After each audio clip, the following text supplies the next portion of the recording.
everybody. Okay, so today's live is turning into the mission of all missions. So we did a live. I think we went live. And then when the video finished and we went to upload it, it wouldn't upload. I don't know why not. So I've no idea kind of whether it's floating around the internet somewhere or whether it doesn't exist anymore. So what I thought I'd do is I thought I'd remake the video just so that those of you that maybe didn't get to catch the live can actually still kind of touch base with some of these therapeutic activities. However, nothing's ever simple. So during filming, my dog knocked the camera over and we've had to start all over again. So this is very much third time lucky. So fingers crossed it all works out. My name's Kat. I'm talking to you from Wildmore Arts, and we are going to be thinking about 2 therapeutic activities today. So therapeutic activity number 1 is a breathing exercise. Everybody that knows me knows that I really like my breathing line therapeutic activity. That is the activity that I connect with. It's the activity that I enjoy. However, there are lots of other breathing activities, and there may be other ones that you connect with in other ways. So I'm going to show you the breathing spiral today for the 3rd time. So I'm going to show this one, and hopefully this will kind of support you in connecting and calming and reconnecting with yourself. I'm then going to do a therapeutic activity that is around reconnecting with yourself, connecting with the space, connecting with your environment, relaxing despite the stresses that might be going on, and it's a very peaceful, calm activity. I was going to do an activity around boundaries today, but actually I felt that this calming activity was more universal. I think everyone can connect with it on some level, and that's what makes some of these therapeutic activities so wonderful. So we're going to start with this, which is our breathing spiral. Now, very simplistically, as you breathe in, you draw your spiral inwards. As you breathe out, you draw your spiral outwards. So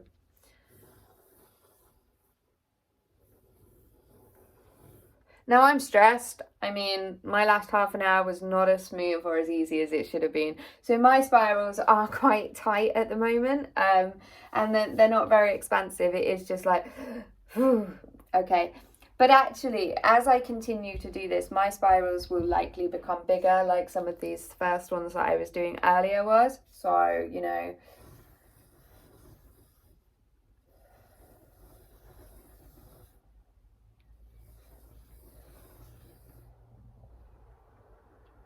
okay, so what is kind of beautiful about this activity is that when you are feeling stressed, when your kind of heart rate has sped up, when that adrenaline is kicking in, this can kind of help cut through some of that. You're focusing on your breathing without purely focusing on your breathing. You know, there is more to it than sitting there going, I need to count to 3 as I breathe in, which is really useful and has its time and its place, but sometimes you need something else. You need to concentrate on your breathing whilst actually kind of physically being in the moment doing something else, or you know, you have that distraction, but a positive distraction. So when we feel very anxious, when our adrenaline is rushing, you know, we're heading towards that fight, flight, freeze, shake kind of instinct that can happen, and cutting through that can be really hard because our adrenaline is going, our heartbeat is rushing, our breathing rate is up there, you know, our blood pressure is getting higher. So actually, we don't really have that emotional maturity in that moment to regulate ourselves. And this kind of activity is what can help us kind of regulate ourselves, become more connected to what might be going on, so that we can start to think about the issues and bring ourselves back down. So that's kind of like in extreme kind of moments when you need an activity like that. But the benefit of something like this is also, you know, just after a long day and that actually you just want to touch base with your breathing, or, you know, you're between meetings and actually you just need to refocus, calm yourself down. Maybe you're waiting for an exam and actually you're getting those jitters and those nerves and you just need that rhythm, that pace. Oh, breathing in and then I'm breathing out. Okay. So that's this activity. And I think it's a really, really useful one. But I'm now also going to show you the other activity that I had planned for today.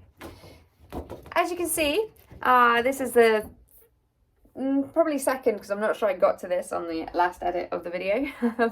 So this is what the activity looks like. As you can tell, there is no need to be amazing at art. It is about exploring sound, exploring what your environment is offering you, and simply feeling that on the paper, feeling it in your body, and just putting on what feels natural to put on. Okay. So I was saying that there was this kind of rumbling noise going on in the background, just how I got this kind of line here. Okay, it was a very long kind of noise, it's not going anywhere, so I chose to do this kind of line. Your line might look completely different for those kind of noises. It is up to you. There is no right or wrong. It is just about sitting in the moment, sitting with yourself and listening. Okay, it's really windy today. I've got lots of wind. You know, it's not as harsh as this line. But it is there. Okay. So this doesn't have to be the best piece of art, you know. This is just about feeling that noise. You know.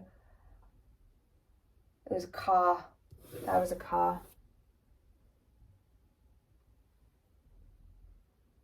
Okay, I can hear the banging of my door in the wind. Oh, and my window's rattling from the rain. The pattering of the rain. Okay, so I'm starting to build up shapes, build up things.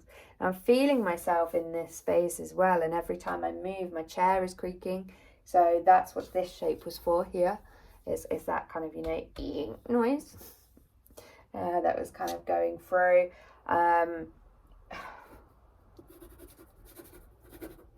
Callie, that's the itching noise that's going on in the background that I'm hoping you didn't hear of Callie having a good old scratch. Okay. So whatever that noise feels like, whether it feels flowy, whether it feels kind of like this, you know, you're just going to put it on the paper, and there is no right or wrong, you know. We're not doing this to create the best piece of artwork in the world. We're doing this to touch base with ourselves, to touch base with the environment. Nobody else has to look at it. You know, it's purely for us and for us to feel and be in the moment.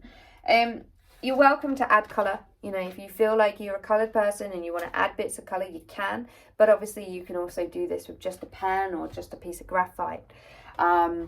This is a really interesting one, I think, and it's very universal. Because I think when you're very stressed, or when you're feeling quite anxious, or when you have that anxiety, it can be really important to kind of touch base with who you are and where you are. Find yourself in that space and kind of connect with those noises. Whereas this is just as good if you're having a walk through the woods and actually you can hear lots of noises and you just want to enjoy that environment and enjoy that space. And it can be really good for that as well. I was saying earlier that you know, this kind of thing was done by some artists in the surrealist period of time. They did do some kind of techniques like this, and so there is I suppose some artistic theory behind this, but I think more importantly is that therapeutic theory. You know, why are we doing it? We're not doing it just for aesthetic purposes. We're doing it for ourselves. And, you know, on Self-Care Sunday, what's more important than doing something for ourselves? So that's why we're kind of exploring this activity. I was also saying it's really important to check in with ourselves and understand the difference between kind of, a therapeutic art making, which is helping us to feel better in the moment. It's exploring some ideas, might be mindfulness, might be about being peaceful, and all of that. Whereas the art psychotherapy side of things is a little bit more around, what might we ask ourselves around the images that we've created? How would our therapist work with us to connect with these images and to think about how we might be feeling and what experiences in our life might be affecting those feelings? So it's much more in depth, and it's much more on a kind of subconscious level. But I just wanted to kind of inform around the usefulness of these kind of therapeutic activities. So I hope that you take this away, and I hope that you kind of get some enjoyment and some peace from doing these activities.